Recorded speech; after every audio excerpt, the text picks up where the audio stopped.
¿Qué tal a todos? Bienvenidos. Este es el primer video del 2025 y la primera transmisión también. Entonces, un saludo a todos, ¿verdad? Que tengan muy buen año y donde festejen el Día de Reyes, pues ya mero. Bueno, pues hoy vamos a empezar el año con un tema, esperemos que sea interesante para todos.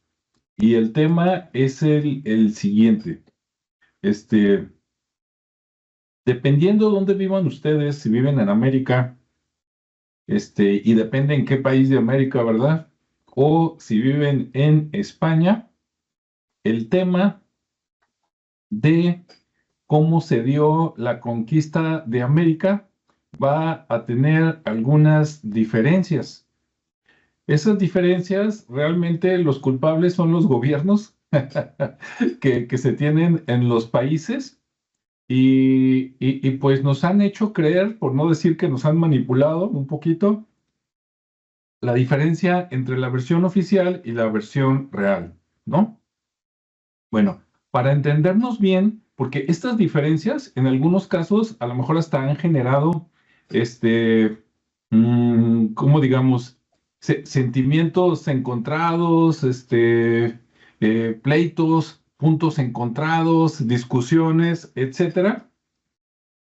Y si tú eres de las personas que coincide con esto, bueno, pues la culpa no es tuya, la culpa es de las versiones oficiales, porque en un lado nos cuentan una cosa y en otro lado nos cuentan otra, y resulta que nadie tiene la verdad completa, o por lo menos yo así lo pienso, ¿no? Por acá le pregunté a la inteligencia artificial, lo voy a leer como va, nada más un pedacito. Hay algo que se llama la leyenda negra, ¿no? Entonces le pregunté qué es la leyenda negra y dice, la leyenda negra es un conjunto de estereotipos negativos y exagerados sobre España y su imperio, especialmente en relación con la conquista de América. Dice, se han transmitido durante siglos y pintan a España como una nación cruel, intolerante y opresora. Dice, orígenes de la leyenda negra, dice, desde el siglo XVI, o sea, llegando y haciendo mala fama, ¿no? Dice, las primeras críticas a la conquista española surgieron en la misma época, especialmente por parte de religiosos, o sea, el Vaticano, dice, como Bartolomé de las Casas, quien denunció las atrocidades cometidas contra los indígenas.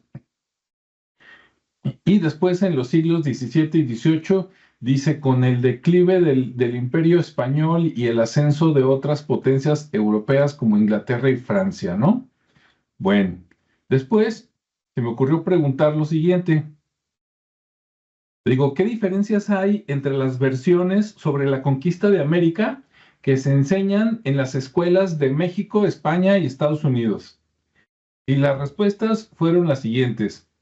Dice, las versiones sobre la conquista de América que se enseñan en México, España y Estados Unidos presentan diferencias notables. O sea que a cada quien le platican una historia diferente, ¿no? Dice, debido a diversos factores como la perspectiva histórica, los intereses nacionales y los contextos culturales. O sea que cada gobierno y en diferentes épocas el gobierno ha contado lo que ha querido, ¿no? En pocas palabras, para que nos entendamos. Por ejemplo, en el caso de México, dice México, dice, se hace énfasis en la resistencia indígena. Se enfatiza la resistencia de los pueblos indígenas ante la conquista española. Se destacan figuras como Moctezuma, Cuauhtémoc y otros líderes indígenas, resaltando su lucha por defender sus tierras y culturas. Y sí es cierto, ahorita nos van a decir Ricardo y Julio. Punto número 2, todavía de México, dice la conquista como un proceso de opresión, ¿sí? O sea, llegaron para oprimirnos, eso es lo que se enseña, ¿sí? Dice, la conquista se presenta como un proceso de colonización violenta y opresiva, donde los españoles impusieron su cultura, su religión, su sistema económico, causando un gran sufrimiento a los pueblos originarios.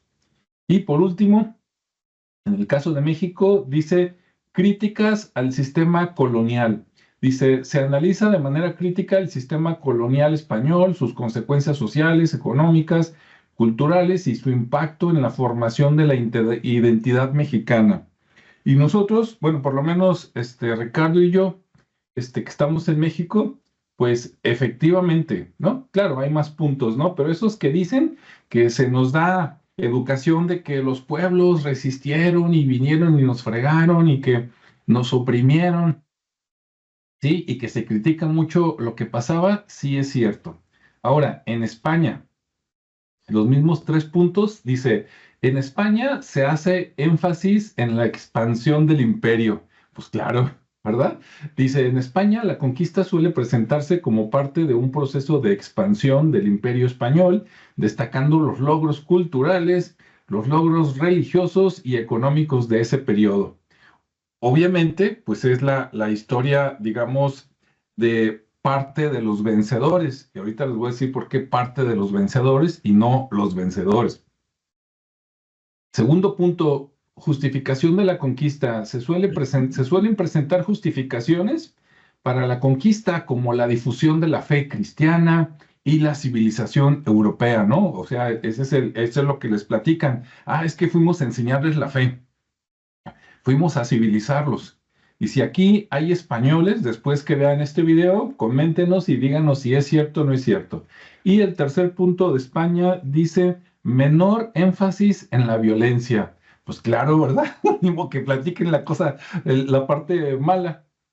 Dice, la violencia de la conquista suele ser tratada de manera más suave, así como que no te fijes mucho en la sangre, y se enfatiza más en el mestizaje y la fusión de las culturas. Sí, o sea, como ellos vinieron, pues obviamente ellos enfatizan eso y acá en México nos platican toda la historia contraria, ¿no? Como que vinieron y nos fregaron, o sea, siéntese a ti. Ahora, Estados Unidos. ¿Qué dice Estados Unidos? Dice, en Estados Unidos se hace énfasis en la exploración y el progreso. Dice, en Estados Unidos la conquista suele presentarse como parte de un proceso de exploración y colonización, destacando el espíritu aventurero de los conquistadores y el progreso que trajo la civilización europea a América. ¿Sí? O sea, se parece un poquito a la española, porque los dos eran europeos, pero le da énfasis al el estilo americano, ¿no? De los héroes y todo eso. Luego, punto 2, mínimo enfoque en los pueblos indígenas. O sea, Estados Unidos, shh, no le digas a nadie, haz de cuenta que no había indígenas, ¿no? Como si todo estuviera despoblado, muy poquitos indígenas y nosotros venimos y poblamos. ¿Para qué platicamos lo feo, no? Ahí la matazón. Dice, la perspectiva de los pueblos indígenas suele ser marginalizada, o sea, por allá, ¿sí? El rinconcito, calladito se ve más bonito. Se presta poca atención a las consecuencias negativas de la conquista para ellos, ¿sí? No menciones qué les pasaron a los pueblos indígenas. Y el tercer punto dice, justificación del destino manifiesto. Dice, la conquista se vincula con el concepto del destino manifiesto, entre comillas, que justificaba la expansión territorial de Estados Unidos como una misión civilizadora. O sea, estos salieron todavía más fregones que los españoles, porque en pocas palabras, casi casi los mandó Dios, ¿no? Perdónenme la risa, pero pues, es que qué ondas, ¿no? De veras que se azotan. O sea, casi casi los mandó Dios para conquistar todo el continente, ¿no? Y después de ahí sale, me imagino que América para los americanos. Ojo, nos reímos de estas barrabasadas, insisto, que han puesto los gobiernos. No me estoy riendo ni del pueblo de Estados Unidos, ni del pueblo de España, ni del pueblo de México, ¿no? Nada más es de momento como un comparativo. Ok, hasta ahí le dejo para no echarle más leña al fuego. Sobre esto o sobre algún ejemplo que quieras dar o algo que se escuche mucho, Ricardo, adelante. Ok, pues bueno, ya comentaste ahí como a grandes rasgos lo que ha sucedido y bueno, al final de cuentas, pues toda esta historia pues tiene una manipulación, ¿no? De por medio y bueno, ahora sí que cada país tiene su versión eh, y obviamente pues la parte educativa ¿qué será? Desde 1960 más o menos, en la parte de la educación pública, empezando por primarias y secundarias, pues bueno, se empieza a enseñar esa historia, ¿no? Esa historia que viene incluso en unos libros que son gratuitos y que pues se distribuyen de esa manera. De la conquista, inicialmente en un sentido violento, ¿no? Contra los pueblos indígenas.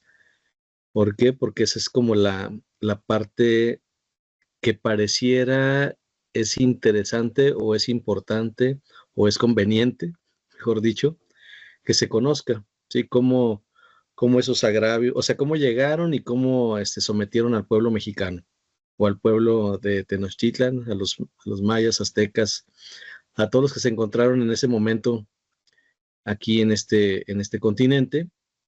Y bueno, esa es como una de las principales, ¿no? Incluso pues, por ahí se empiezan a generar ciertos personajes como Cortés, la Malinche, y otros tantos, ¿no? Incluso los mismos que vinieron a evangelizar, pues también se empieza a generar una historia totalmente diferente, pero siempre con un sentido de conquista, ¿no? Digo, a pesar de que ya, pues más de 500 años con este tema, pues siempre se veían como de tres formas, ¿no? Digamos que los que llegaron para colonizar, los que llegaron para conquistar y los que llegaron para evangelizar. Son como las tres modalidades o las tres historias o las tres versiones que se pueden manejar en torno a pues a este movimiento o a este momento histórico, ¿no? Que se vivió aquí con los pueblos indígenas de América.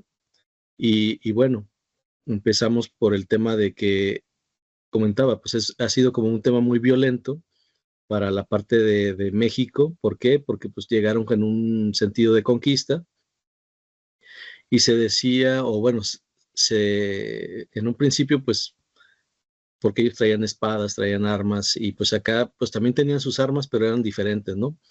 Pero la realidad es que era más gente, entonces pues obviamente los que sí estaban más aterrorizados eran los españoles en ese sentido, porque pues veían a demasiadas personas, demasiada gente, y aparte pues consideremos que acá estaban acostumbrados a también conquistar, a también luchar, y pues eran pueblos guerreros, violentos, sanguinarios en algunos casos, porque pues eran enfrentamientos más de hombre a hombre y estaban más acostumbrados a este tipo de lucha, ¿no? Entonces los españoles pues estaban más acostumbrados a traer sus armas, pero no tanto a una pelea. Entonces, al ver tantos, pues sí, fue como intimidante, pero eso no lo manejan de esa manera, o sea, se maneja más en el sentido de que llegaron, los vieron como unos dioses, como tú decías, sí es verdad, tenían ahí la creencia de la parte de Quetzalcóatl, de un hombre barbudo, entonces, pues de repente, pues ahí empezaron a hacer ese tipo de situaciones, pero al final, pues también eran hombres que morían y que tenían sangre, y ahí fue donde se eliminó el encanto de la parte de deidades y los vieron más como seres humanos. También otra cosa es que, pues, cómo se comunicaban, ¿no? Era todo un tema porque no necesariamente se entendían como aparentemente pudiera, como la Malinche, ¿no? Que decía, pues ella fue la intérprete porque pues tenía cierta cultura, cierta jerarquía y educación, pero la realidad es que no había mucha comunicación y todo era así como interpretativo, ¿no? Pues yo entiendo esto y pues también se daban las malas interpretaciones y pues en esas malas interpretaciones había malas negociaciones y había muertes. Entonces, pues no se comunicaban bien, se fueron ahora sí que integrando y a la vez, como tú bien lo mencionas, Alejandro, pues de un lado, la parte europea, los españoles, pues para ellos era como la conquista, como la expansión de tierras, el no sometimiento, pero sí de alguna manera la expansión, porque para ellos fue como la información llegaba en dos sentidos, ¿no? De la que se comunicaba por parte de los que venían en los barcos a conquistar o descubrir, y los que venían con la parte evangelizadora, que también era una historia diferente en cuanto a la parte de que de que no había educación, de que no había una religión, de que no había muchas cosas que para ellos eran necesarios, ¿no? No había un comportamiento que ellos esperaban, tan así que decían que no estábamos civilizados en algún momento, Sin embargo, pues obviamente existía aquí ya pues un reinado, existían jerarquías, existía una civilización, había reglas, había todo un orden ya establecido, y no llegaron con seres o con tribus o con pueblos salvajes, sino más bien ya era otra forma, ¿no? De cultura que existía, más natural, más integrada a la naturaleza, con más conciencia de otras cosas, y ellos pues venían con otra, digamos que ya con una cultura eh, pues diferente en cuanto a la evolución que habían tenido, que no estaba ya, no estaba ni integrada con la naturaleza, sino más bien pues ya dejada por las pasiones y por todos los vicios humanos que pudieran generar en ese entonces. Y acá pues era otro tema, ¿no? Sí violento en algunos sentidos, pero no como se mencionaba o se menciona en los libros, que de repente pues ahí se generan sus héroes, se generan sus víctimas y no dejan de mostrar a un pueblo sometido, que de alguna manera sí, pero la parte donde se ve el sometimiento, pues más bien fue por el tema de las enfermedades, ¿no? Porque estos cuates pues llegan con muchas enfermedades, que obviamente por el viejo continente, donde no había tanta salubridad, pues acá sí nos llega y afecta a toda la población, porque pues bueno, esa fue más en ese sentido la masacre que por la misma guerra o por la misma conquista, ¿no? Entonces, pues ahí se malinterpreta tanto en los libros de educación y en las historias de cada uno de los países, ¿no? Obviamente, pues ahí han tratado de hacer como cambios en la parte de la historia, pero bueno, finalmente como que no están muy bien documentados o no hay gente realmente, no están las personas adecuadas pues en ese momento o en esas situaciones, en esas instituciones, mejor dicho, como para hacer una reestructura en el contenido, porque ya hemos visto que se han tratado de hacer intentos de actualizar la historia y pues salen con cosas que no deben, ¿no? O sea, lejos de mejorarla o de esclarecerla, pues más bien la vuelven más absurda, más ridícula y dicen, no, pues sabes que mejor así déjale, ya no le muevas porque la estás regando en ese sentido de que pues estás de alguna manera creando una mentira o una historia más falsa, ¿no? Entonces, pues bueno, así es como se va generando este, estas historias basadas en ese imperio azteca y en ese nuevo mundo que los conquistadores llegan por parte de Hernán Cortés y empiezan a hacerlo, ¿no? De hecho, se habla ahí por 30,000 sacrificios humanos y prisioneros, o sea, una serie de cosas que al final no son reales 100%, pero como bien dicen, pues al final del lado de la parte europea o de los conquistadores, pues había más gente que estaba documentando, ¿no? Y aún así hay varias versiones que se contraponen, pero al final, pues resulta como que la más vendedora o la más atractiva, la parte donde hay más daño, ¿no? Donde hay más sacrificios, este, donde se luce la parte de los guerreros, la parte de los sacrificios humanos, la supuesta caída de los aztecas, y bueno, y cómo se trataba en el caso de los españoles y cómo se llegó al ocaso de Moctezuma. Pero bueno, al final son historias que se han estado contando y se han estado reflejando en los libros de texto, como bien comentaba, tanto en primaria y secundaria, y pues al final llega a la mano del hombre que ni siquiera leyó o intervino en esas historias, y pues obviamente ahí le pone su cosecha también, ¿no? Digo, no todos son así, pero la mayoría ya son historias como la parte de la Biblia, ¿no? Donde ya se está muy manoseada la historia y está muy conveniente.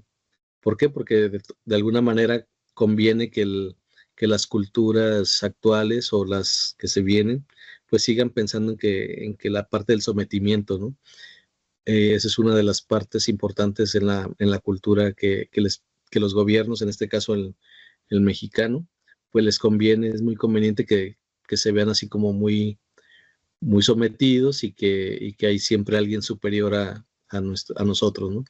Y bueno, pues como esos libros son gratuitos y son parte de la educación, pues bueno, ahí no se dice mucho porque bueno, pues al final ahí se va generando esa historia que se va transmitiendo de esa manera y se va deformando de alguna otra forma, ¿no?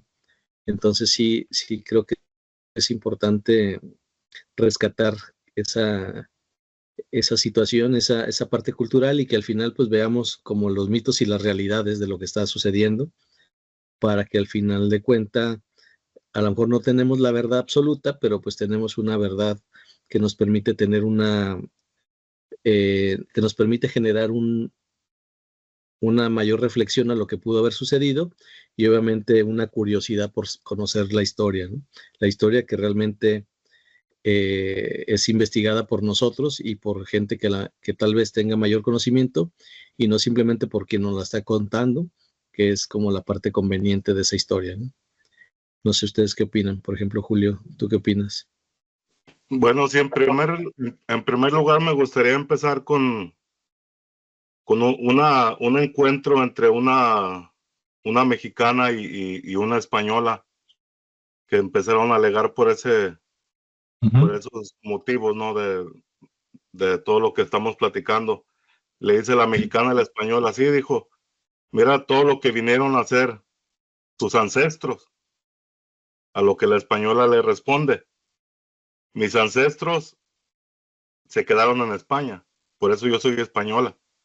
Entonces ponte a ver lo que hicieron tus ancestros y que esto es algo que no podemos quitarnos de nosotros porque tenemos esa genética también, ¿no? A causa de ese mestizaje haya sido como haya sido, de la forma que se haya dado, yo pienso que no todas las personas que vinieron del otro continente tenían la misma brutalidad o eran o venían con esa misma mentalidad, ¿no? Había muchas personas que también trataron de alguna forma de emparejar a los nativos con los españoles, pero eso era simplemente para comenzar. Entonces, podemos ver que los españoles llegaron aquí primeramente a encontrar una cultura desarrollada de hace más de, puedo decir, hace más de 9,000 años, y eso quedándome corto, porque hay registros del símbolo de Quetzalcóatl que datan hasta 17,000 años de antigüedad. Entonces aquí había una cultura establecida con principios tanto religiosos, culturales, de una forma de gobierno que tenían establecida, porque algo que se vinieron a encontrar aquí los españoles es que en el Anáhuac antiguo, en el México antiguo, existía una educación que era obligatoria y era gratuita, en donde cada niño, de acuerdo a sus capacidades, se le guiaba por el camino, pero todo el tiempo en forma de hacerlo una persona autosustentable. Entonces se le enseñaba acerca de muchas cosas y hasta donde esta persona quisiera llegar, hasta ahí llegaba. Pero todo el tiempo era con esa visión de hacerlo una persona autosustentable. Por ahí podemos ver en los libros que se encuentran que en su mayoría escribieron los frailes, como ese libro de la conquista de la Nueva España. Hay un apartado en donde se narra que los españoles venían llegando a lo que era la gran Tenochtitlán y se quedaron estupefactos al ver la belleza, porque era una blancura, un brillo, una limpieza, una organización donde cada persona estaba haciendo algo en pos de ayudar a la misma comunidad, algo que era desconocido totalmente para estas personas que venían principalmente venían de estar viviendo plagas, enfermedades que por ahí vemos en la historia que acabaron con miles, hasta millones de personas en aquel tiempo, en lo que fue los años del 1500 por ahí. Y aparte también estaban viviendo un proceso que fue muy, muy macabro por allá, que fue la Santa Inquisición, y que precisamente todo eso fue lo que vinieron a traer aquí. Se escudaron en decir que aquí vivían salvajes, que aunque tenían una civilización ya marcada, ya acentuada con todo el orden que tenían, pero ellos decían que adoraban al demonio, porque todos la simbología que ellos veían, ¿no?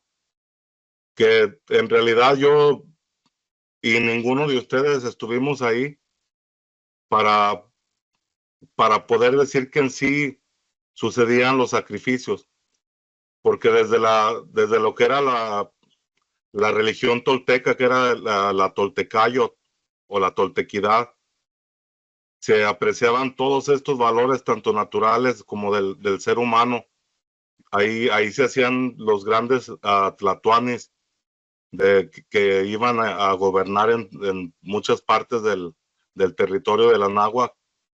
Y entonces se me hace algo muy, o sea, muy ilógico de pensar que eran pueblos así guerreristas, que eran sacrificadores, que hay una parte que no se cree muy bien acerca de esto, ¿verdad? Que esto ya ha sido analizado por doctores y que hay estudios por ahí, no recuerdo quién exactamente hizo el estudio, pero esta persona decía que era imposible el poder abrir el torso de una persona sin un serrucho, con un simple cuchillo de obsidiana. Era imposible romper esos huesos, porque son los huesos que están protegiendo las partes más importantes de tu cuerpo, ¿no? Que es tu corazón y tus pulmones. Entonces decía que era algo ilógico el pensar que con un cuchillo de obsidiana lo podían hacer.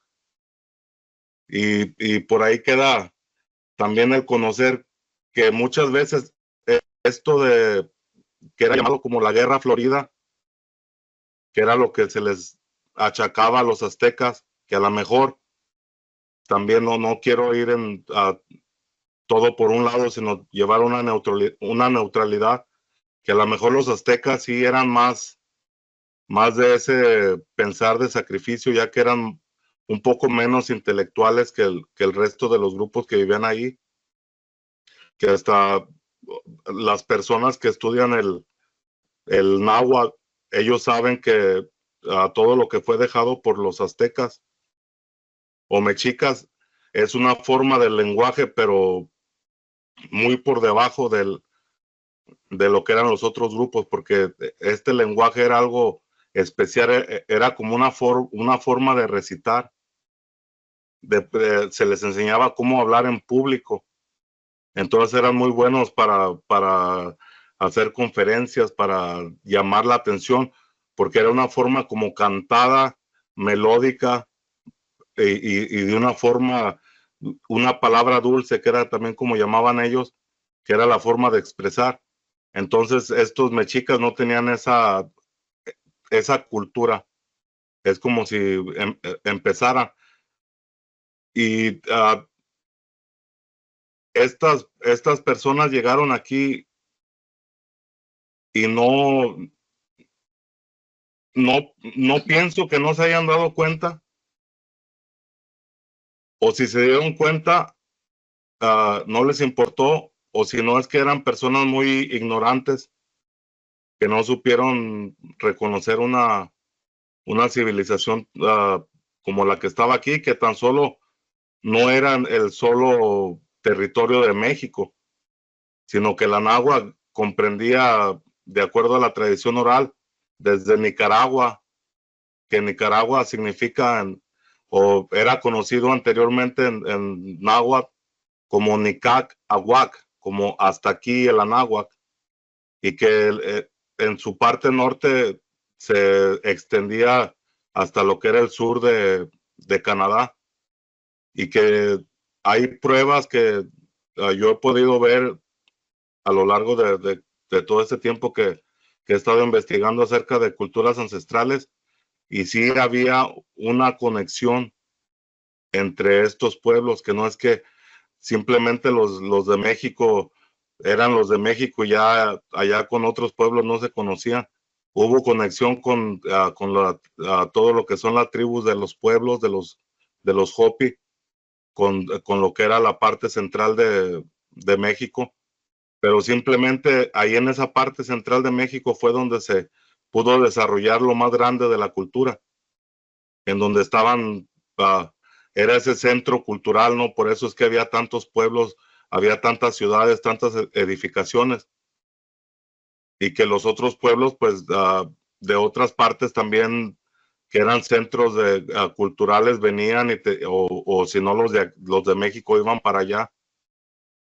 Pero había intercambio también, lo mismo con lo que era el Tahuantinsuyo, que este continente, que lo que es Suramérica, también hay vestigios de una comunicación, que el maíz, tanto en lo que es Perú, que es una de lo que se considera en Sudamérica como la cuna del maíz, tiene exactamente o alrededor del mismo tiempo de lo que tiene en México. Entonces ahí podemos ver que esto sucedió en dos partes diferentes del continente, pero simultáneamente. Que ahí en mucha de la mitología se deja ver como que fue un regalo de Dios, ¿no? Acá en la parte de Mesoamérica o de la náhuatl, pues se considera a Quetzalcóatl, ¿no? Como ese dador de ese sustento, de la vida, simplemente, ¿no? Porque sabían que ese maíz era lo que daba la vida, y que en eso estaba basado toda la religiosidad que tenían estos pueblos. Era una religiosidad natural, que también ahí hay registros de los frailes en donde se menciona que en el México antiguo había santos mucho más grandes de los que se mencionaban en la Biblia. Eran mártires, eran santos, eran estos tipos de ascetas, ¿no? Que se sacrificaban por el pueblo, que tenían un gran conocimiento espiritual, una gran conexión con la naturaleza, y que pues desgraciadamente estos invasores por esa avaricia, ¿no? Por esa ignorancia, pues, destruyeron esa información y todos esos códices que había aquí. Algo bien rápido. En la llegada de Cortés, en primer lugar llegaron con el símbolo de la cruz, que era algo ya esperado. Y aparte llegaron 520 años después de lo que fue ¿cómo se puede llamar? La partida de Quetzalcóatl. Y hay pruebas, ahí están en todos los libros de lo que fue la conquista, de que lo primero que hizo Moctezuma fue mandar a unos emisarios hacia el sur, porque pues Cortés no llegó directamente ahí a Tenochtitlán, ¿verdad? Llegó allá en las costas. Y ya cuando se dio cuenta, cuando le dijeron, él pensaba que era el regreso de Quetzalcóatl, porque antes de eso había habido señales que se habla de 2 eclipses y el paso del cometa Halley, y que esto fue lo que tenía Moctezuma ya, pues ya esperando este regreso, ¿no? Y que ahí manda a los emisarios para que le entreguen todo el atuendo, todo el ajuar de Quetzalcóatl a Hernán Cortés. Entonces ahí se podía ver también que había un tipo de mucha superstición, o estaban muy arraigados a lo que era la profecía, porque esto era parte de una profecía también. Muy bien. Ahora, para que se den una idea, las personas que nos están viendo o escuchando, miren, yo vi días pasados un canal español que sigo mucho, ahorita no voy a decir cuál es el nombre. Lo que leí yo hace rato de la versión mexicana, la versión española y la versión norteamericana, ahí me di cuenta que que sí estaban, que nos platicaban diferentes versiones de la historia, ¿no? Dependiendo dónde vivas, y que la verdad no está en ninguno de los tres lados, sino por ahí en algún lugar, entre la revoltura y lo que se perdió, porque como dijo Ricardo, ¿verdad? O Julio, pues nosotros no estábamos ahí. Yo quiero mencionar algo, ¿no? Para que nadie se esponje. Miren, la diferencia entre la versión oficial y la versión real, así de fácil, ¿no? A estas alturas de la vida, pues todo el mundo ya sabe lo que pasó a finales del 2024 en Valencia, España, ¿no? Allá que llegó la gota fría y que, bueno, ya saben todos la historia, ¿no? Que gracias a la destrucción de presas, etcétera, pues por ahí se murió mucha gente, ¿no? La versión oficial es como que murieron 207 personas, pero resulta que hay miles de desaparecidos que nunca van a aparecer, ¿no? Que prácticamente, pues también son fallecidos. Ahora, ¿qué dice el gobierno y qué dice la gente? Nada que ver, ¿verdad? Entonces, si ahorita en el 2024-2025 hay esa diferencia en un mismo país, en una misma región, entre lo que dice el gobierno oficial en el poder y lo que realmente sucedió, ¿usted cree que no haya diferencias entre lo que nos dicen y lo que realmente pasó hace más de 500 años? Fácil. Si ahorita nos mienten, ¿usted cree que antes era muy buena gente? Yo creo que no, pero bueno. Ahora, para que se den una idea, como les decía, del canal español que sigo por ahí, decían, no, es que llegaron a tierras de caníbales, ¿no? Los antepasados españoles. Y bueno, eso suena a que todo México o toda América eran caníbales, ¿no? De hecho, si ustedes les preguntan a la inteligencia artificial sobre qué evidencias hay de caníbales, pues prácticamente te dice que había unos rituales de canibalismo, entre comillas, pero eran los que a veces y en cierto momento, no siempre, hacían los mayas y los aztecas cuando había, digamos, una guerra y que mataban al enemigo, y cuando el enemigo era como muy formidable, después de matarlo, digamos que lo hacían pozole, pues, para que nos entendamos rápido, y se lo comían para tratar de adquirir esa fuerza o eso que tenía el enemigo vencido, ¿no? Pero bueno, hasta donde yo sé, así es. Que haya habido casos en algunos lugares, no lo dudo, pero eso no es exclusivo de México si ustedes buscan en otras culturas en el mundo más atrás. Pero bueno, vuelvo a lo mismo. Ahora, los mayas son una cultura que existía desde 2000 años antes de Cristo, si no es que un poquito más. Y ahí va una sorpresa para todo el mundo. Bueno, mi punto de vista, claro, ¿verdad? Pueden no compartirlo Ricardo, ni Julio, ni nada.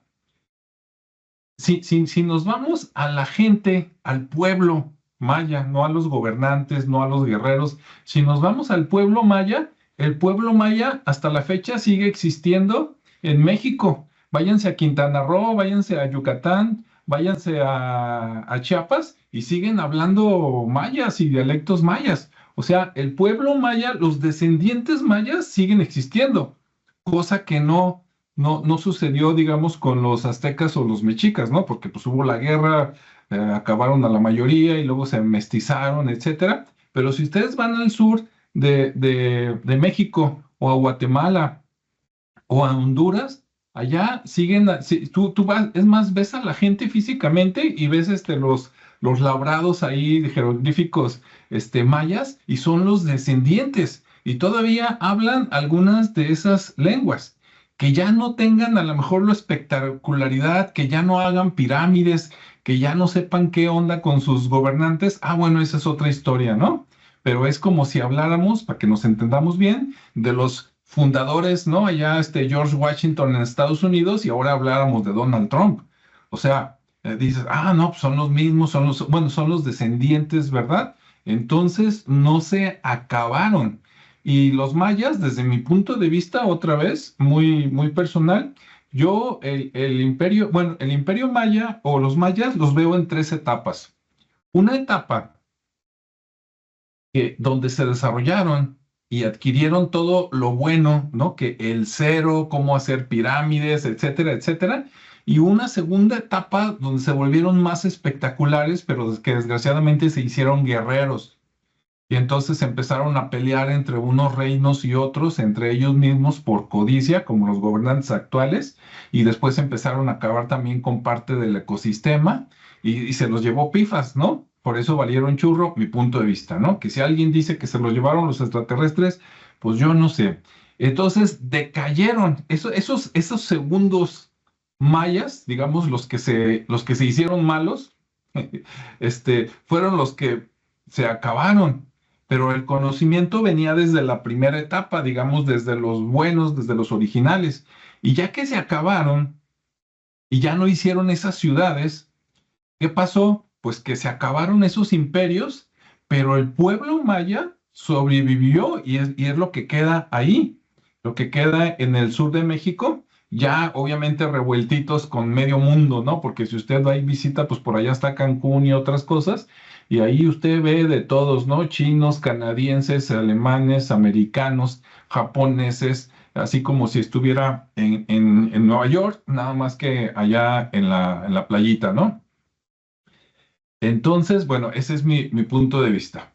Entonces, de esas tres etapas, que la tercera etapa yo la veo como la etapa actual de los mayas, que pues ahí andan, pues ya más tranquilos, ¿no? Ya se acabaron los imperios, quedó nada más el pueblo y pues ahorita ya es parte de México. Entonces, en esa segunda etapa es donde perdieron el rumbo, yo así lo veo, ¿verdad? A lo mejor alguien lo ve de otra manera. Y en esa segunda etapa, ciertos reinos mayas, porque había muchas ciudades, ciertas ciudades mayas, eran a lo mejor los que hacían esas barbaridades en ciertos momentos y por ciertas razones, pero no era de que todo el día ahí estuvieran cenándose a los vecinos o a ver qué, nada que ver, ¿no? Con los aztecas igual. Ahora, mucha gente que nunca ha venido a México piensa que aquí todo eran mayas y aztecas y nada más alejado de la verdad. Déjenme decirles, estaba buscando por acá información. Miren, actualmente, a lo mejor me equivoco, pero aquí en México, el territorio de la República Mexicana está dividido en, creo que son 30 estados, más o menos, a lo mejor me equivoco, pero somos más o menos 30 estados, ¿no? En la República Mexicana. Y el Estado de México, donde está la Ciudad de México, y dentro de la Ciudad de México estaba Tenochtitlan, ¿verdad? Con Texcoco y Tlacopan, si no me equivoco. El Estado, que es el que tiene a la ciudad adentro, y la ciudad adentro tiene a Tenochtitlan, el Estado de México representa el 1% de todo el territorio de México, ¿sí? Entonces, cuando vienen a ver allá que Tenochtitlan y que el Zócalo y lo que sea, el Estado es el 1%, o sea, es nada, ¿sí? La Ciudad de México todavía es más chiquita, claro, muy espectacular, pero en cuanto a territorio, más chiquita. Y lo que era Tenochtitlan, acá estaba viendo, dicen que con todo y los sembradíos y eso, eran como 50 kilómetros cuadrados. O sea, sí estaba grandecito, ¿verdad? Si te dicen vas a ser rey de 50 kilómetros cuadrados, sí, pero ahorita pues hay ciudades muchísimo más grandes, ¿no? A lo que voy es que era un pedacito así como una pulga encima de un perro, y entonces eso, de esa pulga, todavía divide la pulga a lo mejor en 100 partes, y la centésima parte de la pulga eran los que hacían canibalismo en ciertos momentos, por ciertas razones, en ciertas épocas. Entonces, por esa pulga, ¿vas a decir que en todo México o en toda América había caníbales? Nada que ver. Mire, le voy a decir unos nombres, así nada más para que se dé una idea y me voy a quedar corto. No me sé los nombres de todos los pueblos prehispánicos que existían cuando llegó Cristóbal Colón, ni de América, pero nada más así una probadita para que se dé una idea y pueblos diferentes. Bueno, lo voy a decir de memoria, ¿sí? Había mayas, había olmecas o descendientes de olmecas, había tlaxcaltecas, había totonacas, había cocas, había tarahumaras, había purépechas, había tarahumaras, creo que ya dije tarahumaras, ¿verdad? Total, si nos vamos a nombrar, le aseguro que fácil salen 50 nombres de pueblos totalmente diferentes al que algunos se conocían, y de todos esos 50, los mexicas o aztecas eran nada más uno, y como ya vimos, gobernaban por allá en algo que ni siquiera era el 1% de todo México. Y en otros lados había gente más pacífica, que no era tan guerrera, claro, se defendía, pero que vivía la vida de otra manera como ahorita, ¿sí? Es como decir, yo no sé, y digo, tomo de referencia a Estados Unidos porque pues, se supone que es el país más poderoso del mundo en cuestión armamentística, pero digamos que está, no sé, el Pentágono, y a lo mejor el Pentágono nada que ver con el centro de Florida, ¿verdad? Porque en uno sí tienen armas y en otro, pues no, allá están en el turismo y el comercio. Ah, pues acá igual. Entonces nada más quise hablar eso porque luego se quedan con ideas muy diferentes, ¿no? De por acá en México. Bueno, y pues listo. Ricardo, ¿algún comentario? Sí, digo, nada más complementando un poquito y pasando lo de, ¿cómo te diré? La parte de la historia, ¿no? Que mencionaba. Eh, digamos que de alguna manera seguimos teniendo la misma, digo, retomando la educación, seguimos teniendo la misma forma de educar desde entonces hasta ahora. ¿En qué sentido? En el sentido de que dependiendo del nivel o clase, porque sigue siendo muy clasista el tema de la educación también, Ujú, es la información que tú tienes, ¿no? De ujú, hecho, lo podemos ver hoy en la actualidad, el cómo educan a las personas de cierta clase, cómo se educan a otras, qué ideas se siguen inculcando para que permanezcan en ese nivel que es necesario, que ya de alguna manera Aldous Huxley lo hablaba en su Mundo Feliz, que era como la parte donde es importante que exista gente que piense nada más en estas situaciones o circunstancias. Entonces, digamos que desde ya entonces la historia pues empezaba a comunicar de esa misma forma, ¿no? ¿Por qué? Porque había una educación que se le daba a los hijos de españoles, donde pues obviamente ahí eran ya los colegios, y obviamente para hijos de ciertos cargos, ¿no? Estaba la educación de los indígenas, donde incluso los frailes eran los que enseñaban a los niños de los caciques indígenas a leer y escribir, y obviamente practicando la doctrina cristiana, fomentando los hábitos de la vida urbana, eh, la parte urbana, laboral y obviamente la sumisión, ¿no?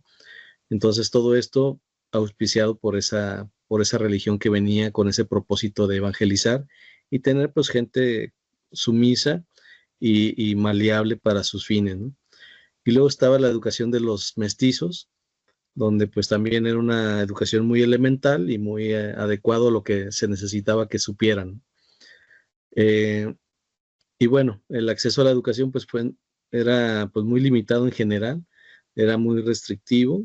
Después obviamente se hicieron todo el tema de la escuela este, pública, gratuita, pero generalmente eran en conventos, en parroquias, en cabildos, y por ejemplo, eso fue con la llegada de los españoles y todo esto, pero anteriormente la educación era muy general, ¿no?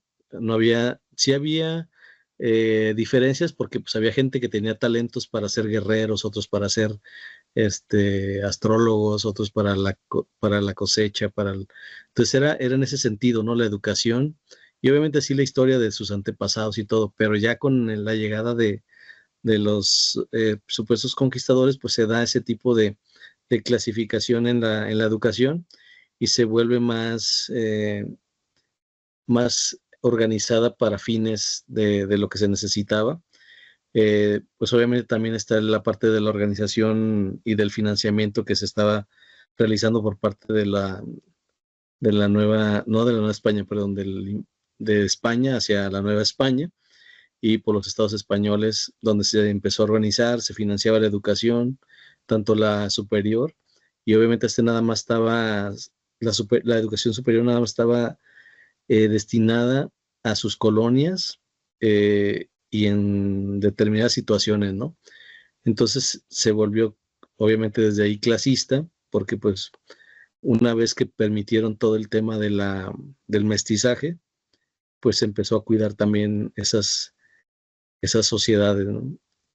Entonces, creo que la historia desde entonces hasta la fecha, pues sigue siendo muy parecida, ¿sí? Se va incluso creando la parte clasista o la parte donde se define una educación elitista en algunos casos o en la mayoría, pero pues afortunadamente la parte de la información que está cada vez más democratizada por parte del Internet y de las redes, pues es una forma como de, como bien lo digo, de democratizar la educación, ¿no? El promover la investigación, el eliminar esas barreras tanto ideológicas como económicas, porque al final pues la educación superior sigue estando en, digamos que no tan al alcance de la mayoría de las personas, pero sí a través de estos mecanismos podemos acceder a ellos y a una verdad más plural, aunque siguen existiendo las historias contadas por algunos y que luego esas se van transformando, pero bueno, creo que, digo, analógicamente sigue siendo la misma forma de educación, nada más con una perspectiva o con una conciencia diferente en estos casos, ¿no? Para algunos, y habrá otros que todavía siguen con ese sometimiento, pero que es por un tema cultural, más que por otra cosa. Sí. ¿Algún otro comentario, Julio?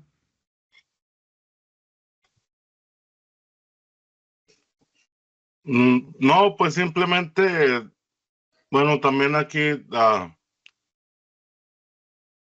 un poquito acerca de lo que les hablaba cuando, antes de terminar de hablar acerca de lo que era la profecía que estaban esperando este Moctezuma. Ajá. Y esa profecía habla de lo que eran dos periodos. Sabemos que todos los pueblos mesoamericanos tenían una forma de ceremonia que era cada 52 años, que era la ceremonia del Fuego Nuevo, que esto se celebraba cuando la constelación de las Pléyades estaba en el cenit de la Tierra o del sistema solar, y que de acuerdo a lo que ellos conocían, eso garantizaba otro periodo más de 52 años de vida en la Tierra, ¿no? Es como si fuera una forma profética de ver cuándo vendría el tiempo final o lo que era el desenlace de las profecías. Pero también eso se enlaza con una profecía que habla de los 5 personajes que hubieran llegado desde el principio de lo que es este periodo, que según el calendario maya marca 5,125 años, y que esos 5,125 años son aproximadamente el periodo de lo que son 100 años o 100 fuegos nuevos, ¿no? Entonces, ellos esperaban que a lo que es la mitad del periodo de 20 años nuevos, a lo que eran 10 años nuevos, equivalente a 520 años, ellos esperaban, de acuerdo a las profecías de la tradición oral, un periodo oscuro, en donde ya no se iba a poder, no se iban a poder seguir desarrollando, en donde iban a ser oprimidos, donde iban a ser esclavizados, donde iban a ser asesinados, iban a ser minimizados. O sea, es como si ellos ya supieran todo esto. Entonces, se dice que todos los sabios fueron guardados, así como muchos de los códices más importantes de lo que era todo este conocimiento, ¿no? porque ellos ya sabían de antemano que todo el conocimiento iba a tratar de ser destruido. Entonces, estos sabios lo que hicieron fue actuar de acuerdo a lo que este nuevo sistema requería, porque se les advirtió que si se querían poner rebeldes o en contra, iban a ser exterminados totalmente. Entonces, esta profecía marca desde lo que fue el 1521, que fue ese año de los 10 fuegos nuevos, y que al terminar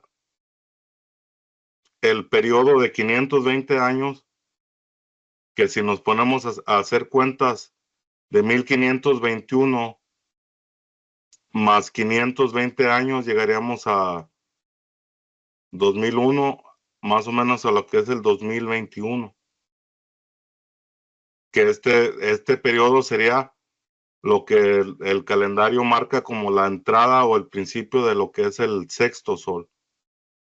Es un periodo de transición que ocurre entre cada era que está marcada en los calendarios o ruedas del sol de Mesoamérica, que no tan solo está en lo que se conoce como el calendario maya, que eso también está plasmado en la piedra del sol de Azteca o Mexica, que ellos también tenían una. Y este periodo tuviera que ser de acuerdo a la profecía de los 5 personajes o manifestaciones de Quetzalcóatl, tuviera que ser la llegada de un nuevo ser que anteriormente fue Topiltzin-Quetzalcóatl, el que se fue con la promesa de volver, y que en esta ocasión llegaría el Xochipilli, que esto traduce al príncipe de las flores, que a lo mejor no va a ser un personaje en sí, pero sí va a ser un pensamiento que va a empezar a llegar dentro de muchas personas. Se habla principalmente de lo que es el territorio de la náhuatl, y que yo pienso que aquí en lo que pues hace uno en el compartir, de alguna forma ya se está cumpliendo esa profecía, ¿no? Porque no cualquier persona se anima a abrir su canal de YouTube y a venir a hablar de temas diferentes, a venir a ser a veces hasta criticado. Y ahí es donde pienso que ya se cumple esta profecía, y que después de este tiempo, de este periodo, es cuando los sabios ya tienen el permiso literalmente de poder desclasificar, por decirlo así, toda esta información, y que esto ya lo podemos ver ya en muchas partes donde se empiezan a juntar estas personas de sabiduría de muchas culturas ancestrales, y que simplemente no se dice esto en las noticias, no es algo que cualquier persona del común sabe o que a cualquier persona le interese, pero están habiendo este tipo de reuniones entre muchos pueblos, tanto sudamericanos como los que son los queros, con el grupo de sabios de los Hopi.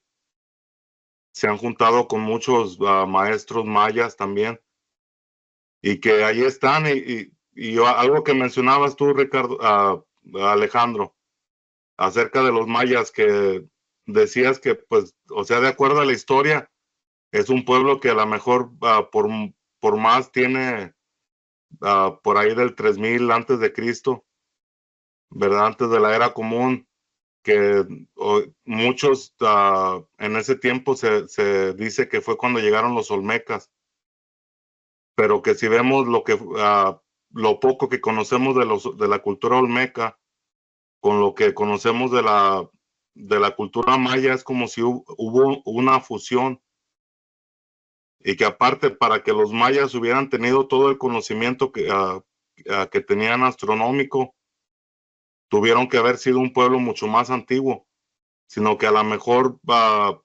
en una forma de migración de un lugar a otro se le cambió de nombre y se le conoció como una cultura diferente. Pero eso, para mí eso no es muy lógico, porque pues un pueblo nuevo que apenas se van empezando a organizar, sería muy difícil que hubiesen tenido todo ese contexto astronómico, que sabemos que todo eso, pues, todo ese conocimiento se lleva por medio de observación. Entonces, para haber comprendido esos ciclos que ellos comprendían, tuvieron que haber tenido una información muy vasta o muy antigua, ¿no? Ya sean escritos o en grabados en piedra, como haya sido, o en sus mismos templos, ¿no? Que también ahí refleja mucha de la información que ellos conocían. Así es, venían de más atrás. Bueno, para ir un poquito cerrando, le mandamos un saludo a Rodrigo García, que a lo mejor nos está escuchando. Hace rato estaba tomándome un café con Rodrigo y le dije de qué íbamos a hablar hoy. Y ya para despedirnos, él me dio una reflexión que les voy a compartir porque se me hizo muy interesante. Imagínense a todos los mexicanos que nos escuchan. Si nunca nos hubieran dicho en la escuela de que, tú eres descendiente de los vencidos, ¿no? O sea, siéntete fregado y divide y vencerás para que te sientas de que la vida te debe algo, ¿no? Y etcétera, etcétera. Me decía Rodrigo, dice, la mayoría de las personas que tienen sangre indígena o que son o somos a lo mejor descendientes de indígenas actualmente en México, los que estamos vivos, dice, no somos los descendientes de los vencidos, somos descendientes de los indígenas vencedores. Y no, pues eso te cambia todo, ¿no? Ya te sientes orgulloso y todo, y te pones a pensar y dices, sí es cierto, porque cuando llegaron los españoles, primero fueron y conocieron a los pueblos de por ahí, ¿no? De Veracruz, Yucatán, parte mayas, y luego hicieron alianza, y hasta que, y fueron juntando bola, por decirlo así, hasta que llegaron a Puebla, ¿no? Allá a Tlaxcala con los tlaxcaltecas. Recordemos que si los españoles no se hubieran aliado con los tlaxcaltecas, nunca hubieran derrotado a México Tenochtitlan. Entonces, los tlaxcaltecas fueron y le dieron en la torre a los mexicas junto con los españoles. Y después siguió esa alianza y fueron nuevamente los españoles, los tlaxcaltecas, algunos aztecas o mexicas que ya dijeron, bueno, pues mejor únete con el enemigo, fueron a guerrear con los purépechas, ¿sí? O los tarascos. Y de ahí hubo algunos que también dijeron, bueno, pues mejor únete con el enemigo, y después esos vinieron a Jalisco, y así, ¿no? Fueron haciendo bola. Entonces, si lo ves desde ese punto de vista de que la mayoría de la gente indígena actual, o por lo menos los mestizos, ¿no? Que tenemos mucho o poquito de los indígenas, es descendiente más de los indígenas, eh, digamos que conquistaron, que de los indígenas derrotados, pues creo que la vida nos cambia, ¿no? Es que fíjate lo que pasó aquí, y algo que no, mucha gente no lo ve de esa forma, es que simplemente todos los que ya nacimos después de todo eso, tenemos una genética, te puedo decir que a nivel mundial, porque aquí llegaron pueblos de un lado, de otro, o sea, aquí en lo que es México, todos los que somos de alguna forma denominados como latinoamericanos, tenemos una mezcla genética de todos lados.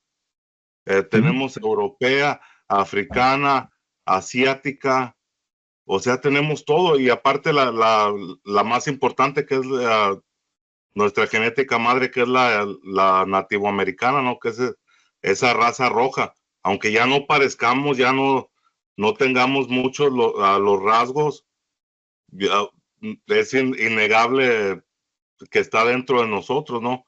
A lo mismo que la sangre europea de los conquistadores que llegaron ya sea de España, que hayan sido muchos, dicen que eran los sefarditas, que era un grupo de judíos que fueron expulsados de lo que era el reino de allá de Castilla, de España. Entonces, tenemos toda la genética de todo el mundo, de los grupos más importantes de las culturas madres de todo el mundo. Entonces, no hay que vivir con ese peso, ¿no? De sentirnos que fuimos conquistados o como haya sido, sino más bien hay que ver todo lo que tenemos de ahí. Y fíjate, mucha gente, es algo que hace tiempo, o bueno, cuando yo era joven, que era niño en la escuela, había muchos compañeros en la escuela que pues tenían más las características de los nativos americanos. Y se sentían menos, o por su apellido, o por su nombre. Y eso era antes, y ahorita no sé si se han fijado que la gente empieza a tomar otra vez, muchas de las personas empiezan a retomar ese orgullo. Es que es algo que está dentro de nuestra genética. Y hay muchos que ya ni somos, ni siquiera tenemos una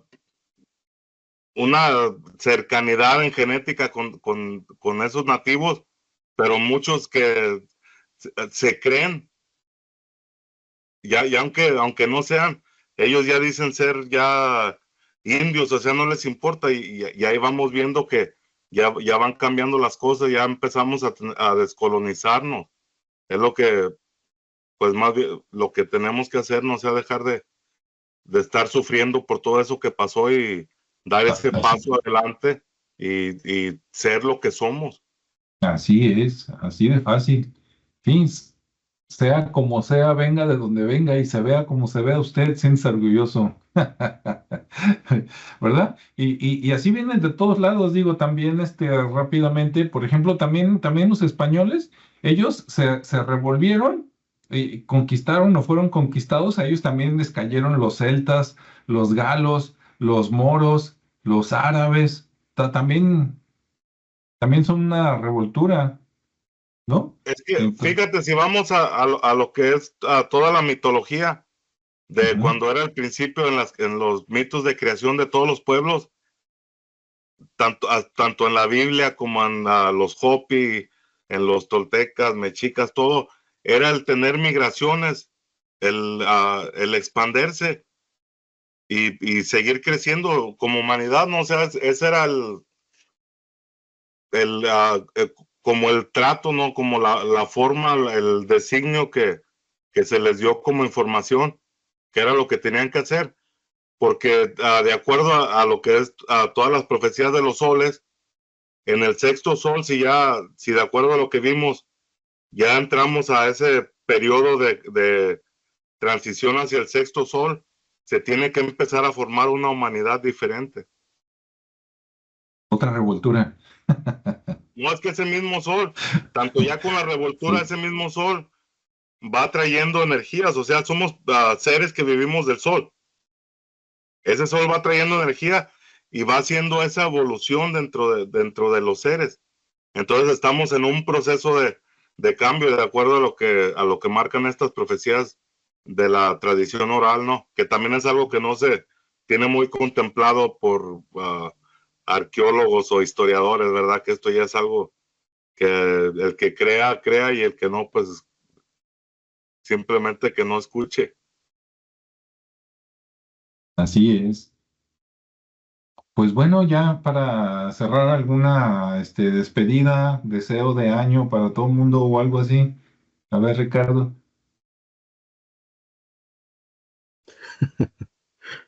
Ok. Pues que será bueno, mira, pues yo pienso que al final el tema de la parte que decía Julio de la genética, sigo pensando que es un tema más de cultura, ¿no?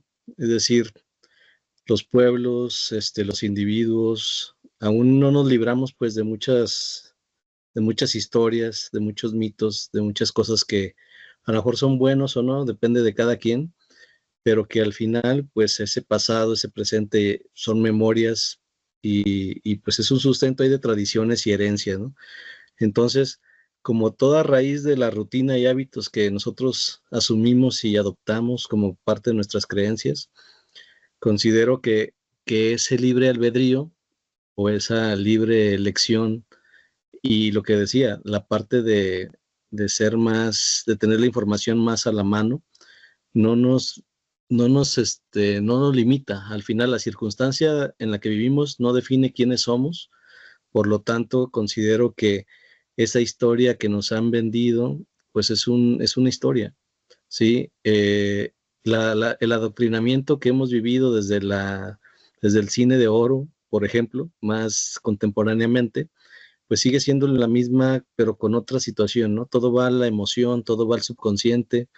Entonces nos hemos comprado una historia que al final ni ha sido nuestra y que nos limita en el contexto de la historia que nos han contado. Entonces, pues abramos ahora sí que nuestra mente y seamos curiosos por entender otras historias, por crear nuestra propia historia y no vivir de las historias pasadas que han sido derrotistas o a lo mejor muy exitosas, pero que al final de cuentas son una limitante, ¿no?